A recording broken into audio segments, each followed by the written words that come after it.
The following is a hockey podcast out of Vancouver and Surrey, British Columbia. It'll only consist of a lot of puck talk and even more BS, or in actual words, banter and satire. Enjoy, and as always, go Canucks go. Okay, think about this. We're playing Connor Bedard tonight, and JT Miller is questionable on tonight's game, and this is making me question everything Vancouver Canucks, okay? This is the conspiracy theory special. Why? Because it's 420 somewhere.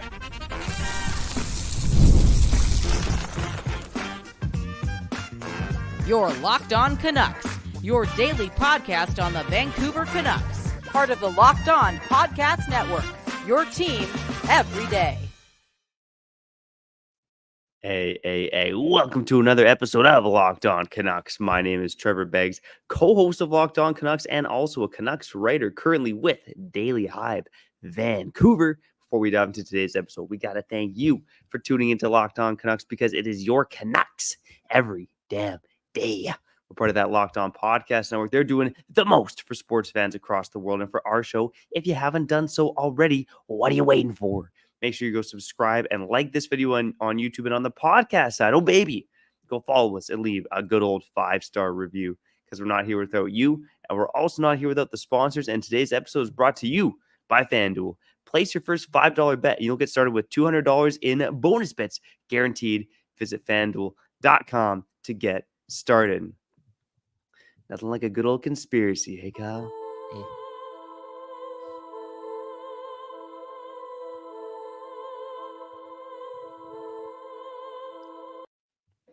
And apparently Kyle Bowen and I have a few conspiracy theories about your Vancouver Canucks on today's episode. Let's get into it with my co-host who also believes that the earth is flat. Kyle Bowen, how's it going, brother? What? No. I've somehow gotten the window seat multiple times on flights, man. This world ain't flat, okay? Anyways, Kyle Bowen, Trevor Beggs, doing our thing. Hit the like button, okay? 31 and a half years old. You want to talk about being flat? Trevor Beggs, man. The metabolism just stops, okay? The belly, me and you, I can only speak for myself, okay? I somehow, some way, I don't know if you got the dad energy, but you always in shape. But the stomach ain't flat anymore, and you can do something about it, okay? Hit the like button and see what happens. Anywho, conspiracy theories, man. The Vancouver Canucks. Why do we have to do this today? Why not?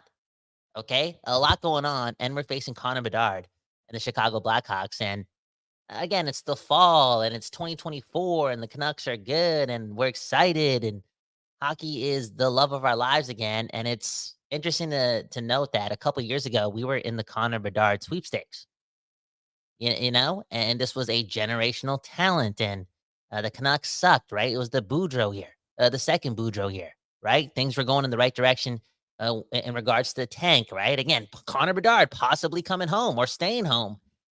And there was Alvin and Rutherford doing what a team who wants to tank shouldn't do, and that's give this team the coach's bump and choose Rick Tocchet halfway through the season, right? And there was our lottery odds going out the window. And we've talked about this before, and now I want to talk about it again because I thought of something else. What if Alvin and Rutherford weren't really high on Connor Bedard, and that's why they felt as if that generational player wasn't worth tanking for? Because if we do trust the hockey ability and the hockey IQ of Rutherford and Alvin, as GMs that have been around the best of the best, right? Crosby, Malkin, etc. Don't you think that for a team that was so bad for so long, don't you think that doing whatever it took to get Connor Bedard was, I don't know if I want to say priority number one, but one of the top things to do? Because why not? Why not? And there they were doing what? Giving this team the coach's bump. Yeah, this is an interesting one. And I'm going to preface it by this. I think that Alvin and Rutherford weren't enthralled with the idea of potentially drafting Connor Bedard, right? Because their lottery odds, we went over it. They probably weren't getting into the bottom 5, right? So they're probably drafting fifth or sixth overall, or having the 5th or 6th best lottery odds, I should say. And again, it was at the time, it was such a crazy decision, right? When they fired Boudreau, they hired Tocchet. No one in this market liked the move at the time, right? Everyone liked the Boudreau bump, and you're like, why even replace it at this point of the season? And yeah, in terms of them maybe not thinking Connor Bedard was generational, I think that is an interesting conspiracy theory. I'll put it that way. But Jim Rutherford's been around the game for decades, right? 5 decades. Mm-hmm. I have a hard time believing that he didn't think Connor Bedard was the real deal. And if that's the case, I think it's probably a bit of old head mentality because Connor Bedard last season as an 18-year-old was almost a point a game player on a garbage AHL level roster. So far this season, the goals haven't been there, but he's got 7 points in 6 games. So, I think those guys have been around the game long enough that they probably do believe that Connor Bedard is generational, if not, an elite number 1 center in his prime. But again, I think that they never bought the idea of let's just get the best draft pick possible because they believed in the core and the team. And I guess you could say that we always joke that they chose Tocchet over Bedard. In a way, maybe they just believed in Miller and Pettersson and the fact that this team could compete for a Stanley Cup within the primes of those 2 players. Whoa. And that is something that makes a lot more sense than, again, me thinking that Allvin and Rutherford looked at Bedard and, looked at a number 1 talent, but maybe didn't look at the whole generational thing, Because, again, if Connor Bedard is that guy, and I like to believe he is that guy, looking back at where the Canucks were, I thought it would just be like such an easy decision to be like, you know what, Demko, take a rest. Boudreaux, stay in there. Let's just bottom out here. Let's just bottom out here. You know what I'm saying? We've seen it done in the past, and they didn't do that. And Begsy, I think you're right. They didn't do that because they already felt as if they needed more time spent with Besser, Miller, Demko, etc., Hughes, Pettersson. When it came to like the little things, like the practice habits and whatnot. I know it sounds crazy, but they chose practice habits over Connor Bedard. They really did. And, it's working, right? It's working to an extent. Again, this Canucks team, months after they chose Rick Tocchet over Connor Bedard, they also got fined like $50,000 for, practicing after the regular season ended. And apparently that's not part of the NHLPA and the NHL agreement. And man, oh man, it just went to show you that they wanted to take the details very seriously ASAP. And I can't believe it, man. The details were taken over generational, man. Yeah, and what a crazy time, man. 2022 was a wild year to be a Vancouver Canucks fan. Not necessarily in a good way, although it, I guess, ended a bit better than it started, for lack of a better term there. But, yeah, it would have been interesting if this team actually drafted Connor Bedard, because what would they have done? You think they would have traded Elias Pettersson and kept JT Miller? Like, what would they have done there? Okay, Kyle Bowen walking out the conspiracy theory. Too much for his head to handle, and we won't get into a little conspiracy theory about JT You're so Miller dark, dude. Why you got to bring up Pettersson? He watches everything. You don't think he's gonna watch a YouTube video with Connor Bedard and Rick Tocchet as the thumbnail, man? Come on, man. I'm just saying, like, think about when these guys took over. JT Miller's still very much in trade rumors. I think most of his market very much believe that they're going to choose Horvat over Miller. But at the time, again, when everyone else is thinking trade JT Miller, maybe the Canucks are thinking, damn, we got to have a nice 1-2 punch with Miller and, a Pettersson or a Bedard or something like that. Yeah. This one of those times, man. I remember just being so irate, so mad, so confused, we didn't tank because we want to hire a hockey analyst on TNT. You know what I'm saying? At the time, to me, Rick Tocchet wasn't the future Hall of Famer, even though he was already that guy. He wasn't one of the biggest cultural characters in the game. Like, I was just so jaded and only, again, wanted Connor Bedard. Again, we're having fun here. It's game 6 coming up. I know there's a lot of ins and outs happening. We're going to talk about the injuries. We're going to talk about Archie Bains on the power play. The Dakota Joshua possibly coming back in 1 or 2 weeks. But again, man, this is what happens when you read books. You just want to get into the nitty-gritty details. And I got another one that involves Jim Rutherford, okay? Straight up, this is another conspiracy theory. Based on what I read in this chapter and why he took the job in Vancouver and how he did so, and also learning about the philosophy and the stoicism and the details around Jim Rutherford and his success, and realistically going 2 for 2, took over Hartford and Carolina, won 1 cup, took over Pittsburgh, won a cup, won 2 cups. You know what I'm saying? While I'm reading all that, I picked up on this, and it's the fact, I think, that if Rutherford was ultimately going to take this job and oversee everything hockey operations with the Vancouver Canucks, that he made it clear that he did not want Francesco Aquilini doing one thing with the hockey ops. Not one thing. He wanted Aquilini's hands off the wheel completely. So again, my theory is if Aquilini rebutted against that and was like, oh, just let me pick the color of the jerseys at least, or like, you know what I'm saying? I had one thing to say about hockey ops or wanted one thing to say, Rutherford wouldn't have taken the job because seems as if he's pretty firm on creating a gap between ownership and hockey operations. This conspiracy theory, I 100% believe is true.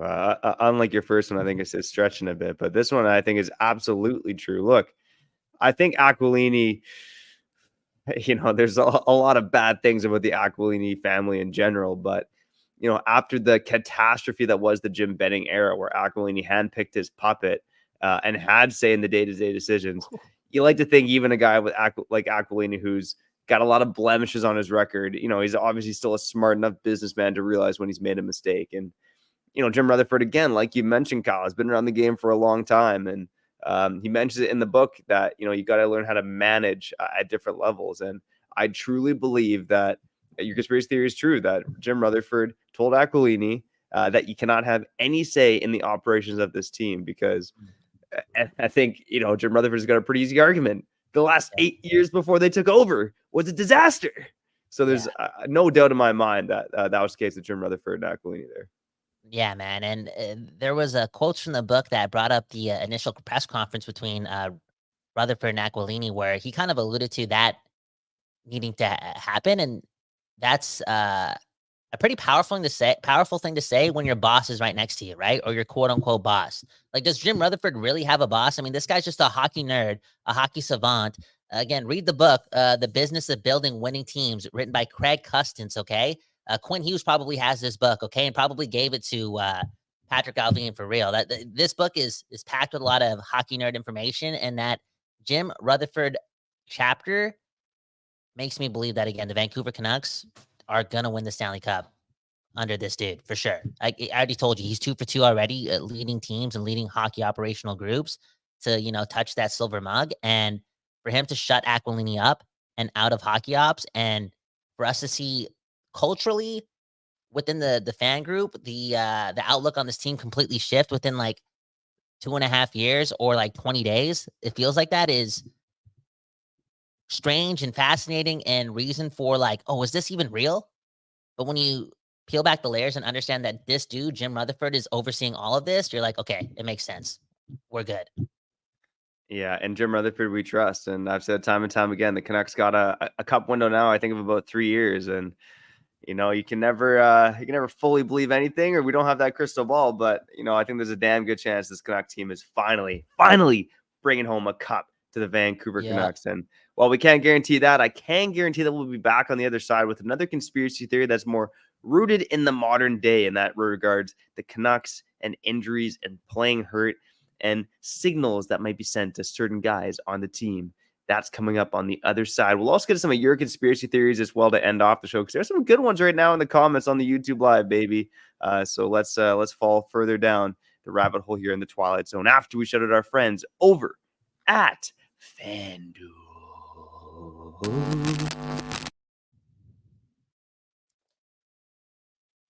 NHL right underway. MLB World Series taking place on Friday. Whatever you're betting on, make sure you do it on FanDuel, America's #1 sportsbook. So when you get a hunch in the middle of the game, you can check out the latest stats, view live play-by-play, on so much more on the same page where you place your bets. You'll get started with $200 in bonus bets guaranteed when you place your first $5 bet. And man, oh man, I see in the comments right now, Andrew saying that the Canucks are winning 4-0 tonight. Well, if you believe the Canucks are gonna, cross the puck line of 1.5, you can get payout of plus 146 right now on FanDuel. So whatever bet you're placing, whether it's NHL, NFL, MLB, whatever, make sure you go do it on FanDuel.com.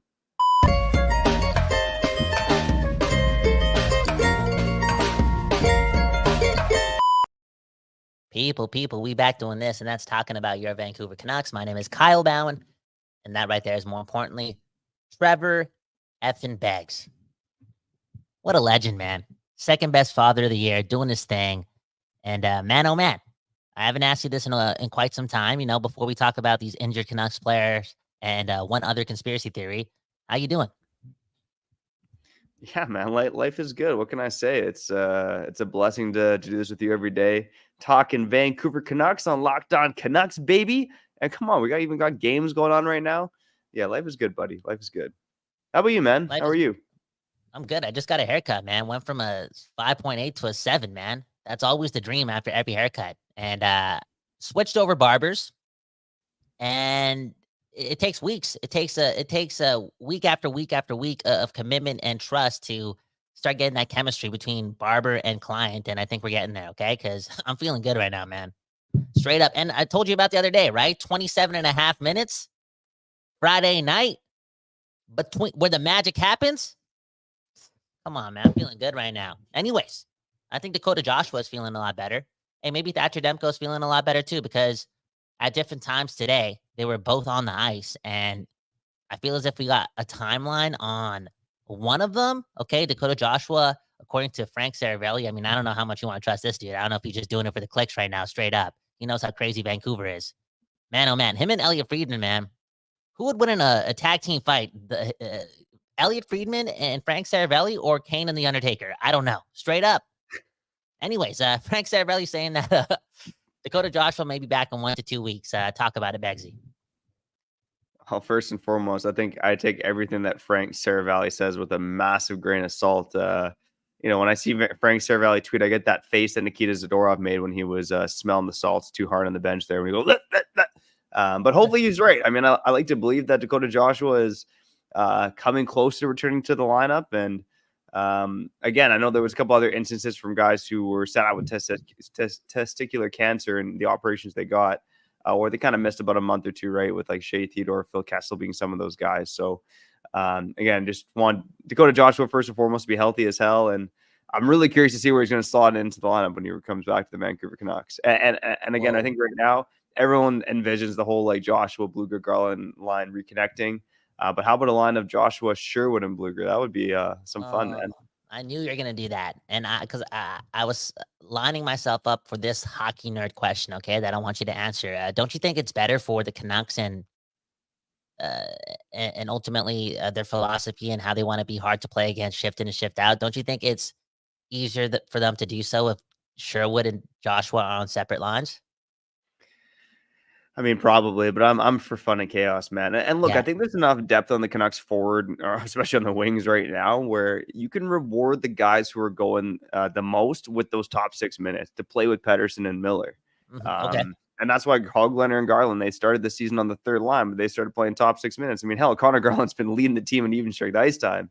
He's really getting the coaches bump, and he's 100% earned it. Again, in terms of Canucks forwards, the best forward among Canuck players, according to the GOATs of the week. Go check that out in yesterday's episode if you haven't already. But like if Joshua comes back in with the bang and is playing well, I'd be definitely curious to see him elevated up the lineup a bit.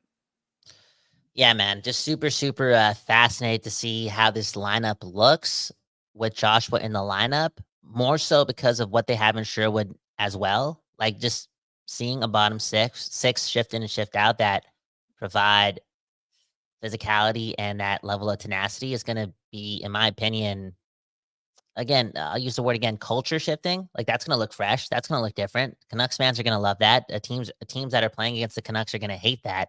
And then on top of that, top 6 with again, that includes the likes of Bluger and Suter and whoever else, you get Pettersson and Miller. There's like a level of dynamic there that I want to see. I also want to see if Dakota Joshua can get better. And I said this yesterday, and a lot again, 420 somewhere all the time, always smoking that West Coast bias, right? Can Dakota Joshua get better? Like in 65 games played this season, can he have like 48 points, 50 points? I know that sounds so crazy, but and there were some inconsistencies offensively in the playoffs as well that I do want to know, but I want to see if he's more motivated to do more. He's so in love with the team. We see the way Garland is going too. He's elevated his game. Is there room for Garland and Joshua to play with Pettersson maybe? Does Joshua have a base layer of skill that again allows him to keep up what he did last year, but also maybe add on to it? I don't know, Begsy, but just answer me. Can Joshua get better? Yeah, I definitely believe he can get better. And shout out to Andrew in the comments saying, Dak with PD and Gar. I think that would be a sick line. And I think I actually mentioned Joshua, Garland, and Miller is the line I wanted to see. We were talking about potential lineups in July, but the thing about Dakota Joshua, I think the one reason why there's regression risk is just his shooting percentage was really high last season.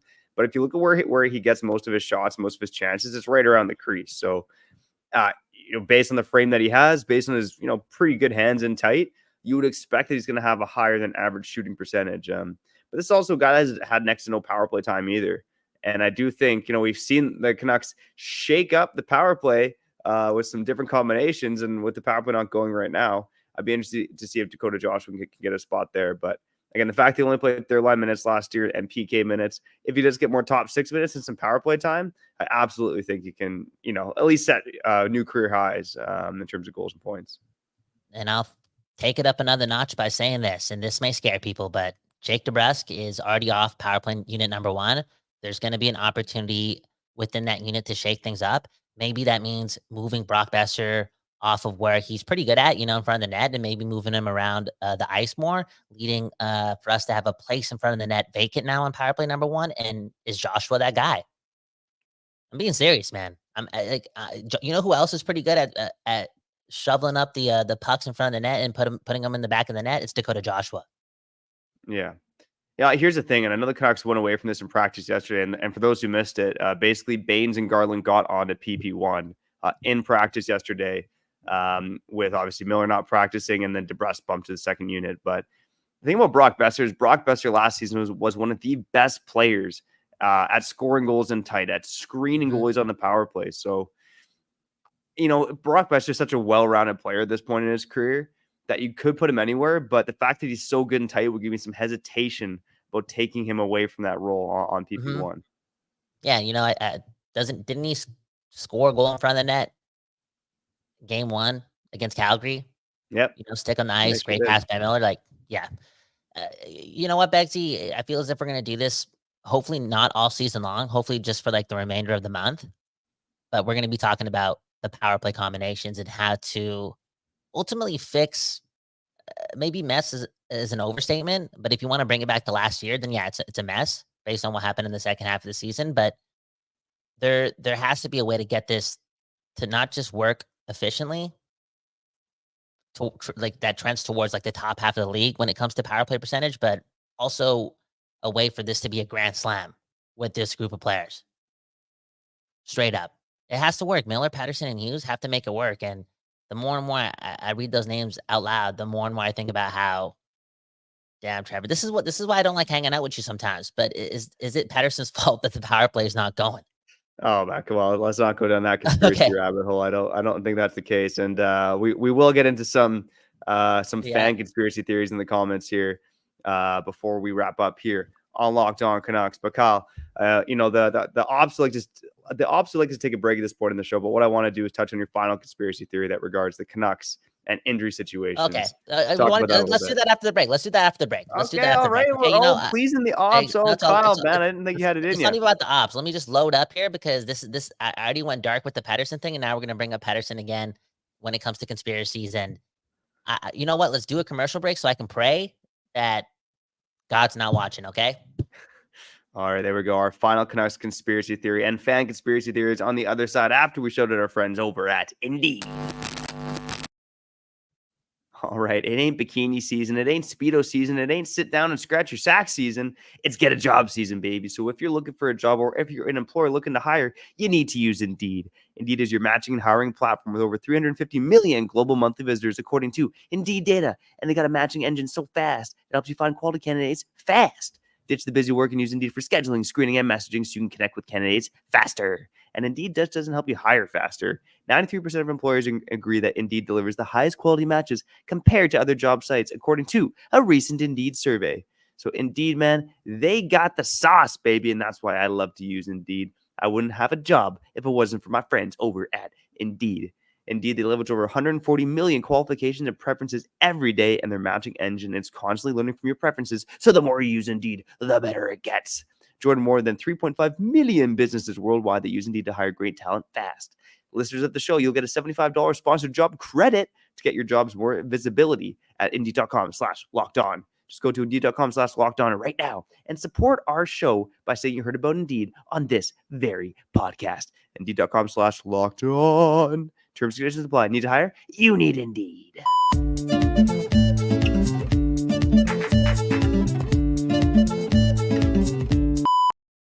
People, we back doing this, and that's talking about your Vancouver Canucks. My name is Kyle Bowen. That right there is Trevor Beggs. One love to the Don't Doze Art Lab for giving us the space to give you this show. Hit all the links in the bio. Okay, join the community, join the Discord. Hey, read the blog. Gave out my Canucks grades earlier this week. I'm also going to be writing about this theory that I'm about to spit out of my mouth from the dark mind that is mine, for real.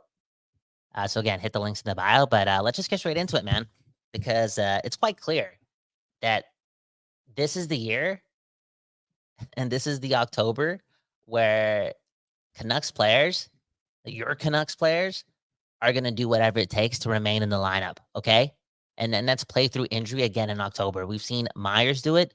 Heck, we've seen Quinn Hughes do it. Maybe we're ignoring it, but that's 2 straight games where this guy's hurting and still playing. And now we're seeing JT Miller possibly playing tonight in Chicago. Questionable, was on the ice, but did get injured 1 second into the game against Philadelphia, but came back ASAP. Again, these Canucks players are playing injured, all of them. And I wonder, and this is where I get dark, but I wonder if they're trying to send a message to Pettersson collectively. Again, Pettersson's the only one that disclosed an injury last season during the end of season presser outside of Brock Besser's injury, which was, Besser's injury was more public. You know what I'm saying? It was more, I don't want to say cinematic, but you know what I'm saying? It was out in front of everyone. Okay. But everyone else during those press conferences and those media availabilities said nothing. They said they weren't even hurt, but Pettersson did. And now going forward into this time of the year, and why is JT Miller not taking faceoffs, but still playing in a game against Philadelphia in October? Didn't this team learn its lesson with Demko last year? But no, apparently not, because I think they're trying to prove that you got to be able to play through the bumps. And remember, this is a team that's led by Alvin and Rutherford, champions, but also Rick Tocchet, who played with some of the best of all time and was a player who played through the bumps. Do you think I'm onto something, or do you think I'm just smoking that hockey crack? He's smoking that West Coast bias. This is a wild theory that the Canucks are playing injured to show PD that you can play injured. And I think the important thing to remember here is that PD played through an injury through a lot of last season, but maybe wasn't able to get to his previous level. Maybe just that's what I meant, though. Like play at your best injured. Still bring it. Yeah, it's a pretty wild theory. And look, Tyler Myers again. He has that crazy, it looked like a scary looking knee injury. That dude doesn't miss a game. JT Miller misses a shift in the last game, even though he can't take faceoffs, and it looks like he's got a shoulder and neck problem or something like that.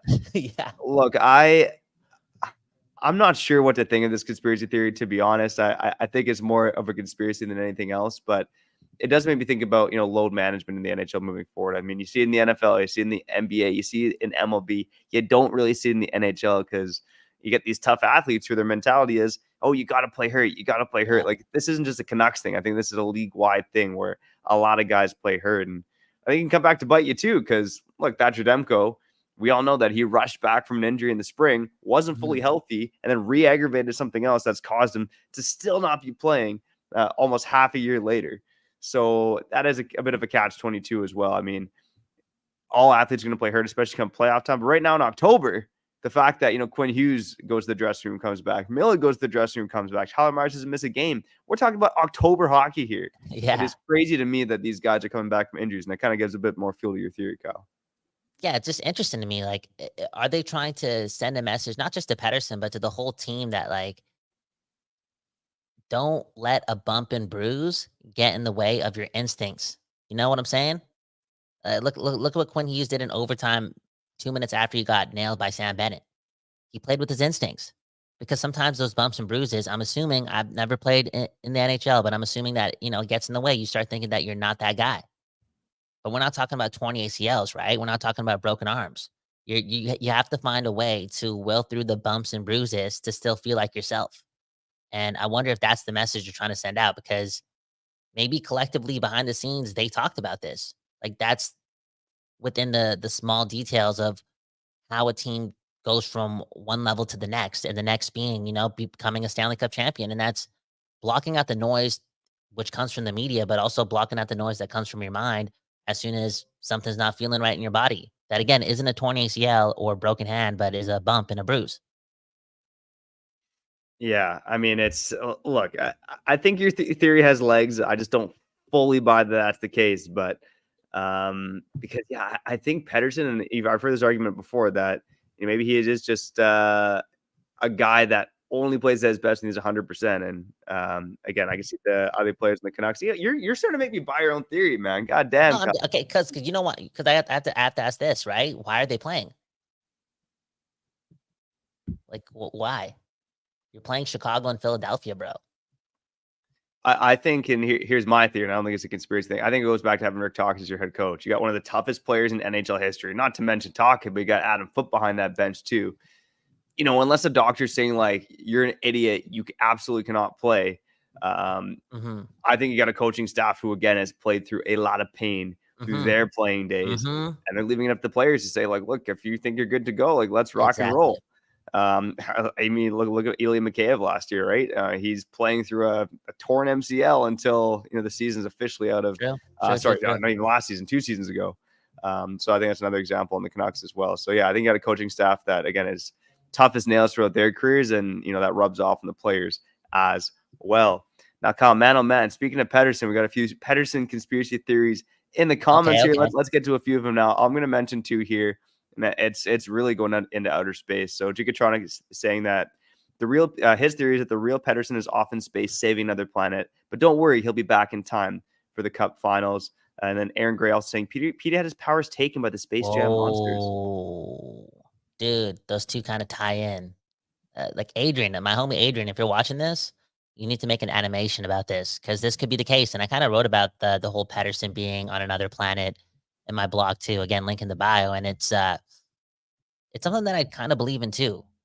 Whether he's off in another planet saving, a civilization, an alternate universe is one thing, but is he just off in another planet on his phone looking at everything? Like there's so, you know what I'm saying? Is he in his head for real? Trevor, again, this is why he needs to hang out with Wayne Gretzky. You think Wayne Gretzky has an iPhone? Wayne Gretzky. I think Wayne Gretzky's just slurping on cigars and wine in his day and age. And I'll show Andrew in the comments here. His conspiracy theory is that Pedersen thinks he's Wayne Gretzky, and Pedersen's now not performing well because he's been shuffled down to line 2. Ooh.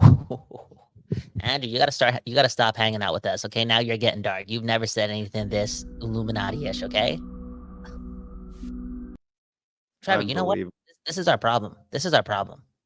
Like, first of all, like just not respecting our elders, okay? We're going on ahead of Canucks talk and Sakaris and Price at the same time. You know what I'm saying? We're just in the battlefield right now, okay? We're not respecting our elders. And now look at us. Now we have the people watching us, picking us over them and using their time with us getting darker. Like, did you just read Andrew's comment there? That is one of the darkest comments I've ever read from Andrew. And he wasn't that guy before he met us. Unbelievable. Let's shout out one more conspiracy theory related to Pedersen here. Static official, young Static, saying Pedersen got kidnapped. What if Pedersen got kidnapped and he's just some clone like Kanye? Wow, it's like the Avril Lavigne thing, man. God Static official, you got to stop working on that. You got to stop working on these conspiracy theories, and you just got to drop a song, man. Where's the song? Yo, Trevor, me and Trevor check your page every day. We're waiting for the song, yo. Your biggest fans. I've said it, man. Trevor said you're the next Mac Miller. I don't know why you said that. Next Jack Harlow. I think you're the next Andre 3000, man. So give us a record. There we go. Another little outcast here. Let's get to one more. And this one's not Pedersen related and honestly is dark, but it could have some realism. Adulest in the comments saying, is there a worry with Demko that if he does come back, he ends up like Rask or Price where he's cooked and instantly retires? Or do you think he'll be fine? He goes on to say that's his biggest worry is that Demko will be forced to retire because Demko is his favorite player. Kyle, is Demko coming back to be a difference maker for the Canucks or another team? Or is he maybe even a bit past his prime at this point? That's what Pedersen's doing, man. He's off on another planet trying to find a Plethorus Pathias and bring it back. A Papatias, like bring a fresh Papatias and bring it back to Demko. Okay, come on. He's going to be fine. It's all good. He's not retiring. Yeah, and here's the thing. Look, I mean, Carey Price, if you want to, be devil's advocate here, I mean, Carey Price had a pretty catastrophic injury. His body was failing him, and he still took that team to the goddamn Stanley Cup Finals. Yeah, I know it was the COVID season, but they still had to beat the Maple Leafs and the Golden Knights And again, in that Tampa series, they're more or less cooked. But for them to come up big, I know it's weird circumstances, but for them to beat some pretty damn good teams, considering they were barely a wild card team to make the playoffs, and they did a lot of that off the back of Carey Price, who was playing hurt at the time. So I think Demko's got that same drive and that same competitive nature in him. And look, I mean, the reports are that Demko could be another month or two away. So again, I think there's still a long season ahead, and I do believe Demko, when he comes back, is going to be somewhat close to the elite version that we've seen before. Yeah, me too. I believe that, man, because you got to assume good things. You got to assume great things. You know what I'm saying? It is what it is. Like, I want what's best for the Vancouver Canucks. I feel as if the Canucks have a chance to win the Stanley Cup. And if there's truth in that statement, it's because of Thatcher Demko. Let's not fool ourselves, okay? Kevin Lankinen and his goalposts, they're not better than Thatcher Demko. Anyways, Kyle Bound, Trevor Beggs, hit the links in the bio, okay? Join the community, the Discord. It's where we talk. It's where we talk all the time, okay? Again, it's the first place I go in the morning to talk Canucks. I don't even say good morning to my girlfriend pretty much anymore. And she's like, why don't you say good morning to me anymore? I'm like, that's actually a really good question. Like, why don't I do that anymore? And I think a lot of it has to do with my addiction to the Canucks and me wasting my text messages on that Discord. So, just join that Discord link in the bio. And if you enjoyed the episode today and some of our darkness, smash the like button, okay? 31 and a half years old. Trying to get a flatter stomach. The metabolism stopped working, right? Can Patterson find me a metabolism? Erectile dysfunction, boom, bam. Hit the like button and change my life. And change Beggs' life. Beggsy, sign us out. Man, what an episode today on Locked On Canucks. Conspiracy theories adrift. But you know what? The Canucks are still playing hockey today against the Chicago Blackhawks, and they got a 3-day break. Come on, we got lots to get into, lots more ideas. Going to talk about Brock Besser, the USA, the contract, a little Oliver Ekman-Larsson talk potentially coming up later this week as well. We'll also get into what happens in tonight's game against the Blackhawks and any news and analysis, rumors regarding your Vancouver Canucks. But for now, we got to get out of here again. Thanks for tuning into this episode of Locked On Canucks. I'm Trevor Beggs. That guy's Kyle Bound. Make sure you go subscribe and like the video on the podcast site. Go follow, leave a 5-star review. Go join the Discord. Links to t-shirts in the bio, baby. Oh my God, so much going on. Again, reach out to us wherever you're on socials, but just join the Discord, man. Again, we got to get out of here. I'm Trevor Beggs. That guy's Kyle Bound, and you've been listening to Locked On Canucks.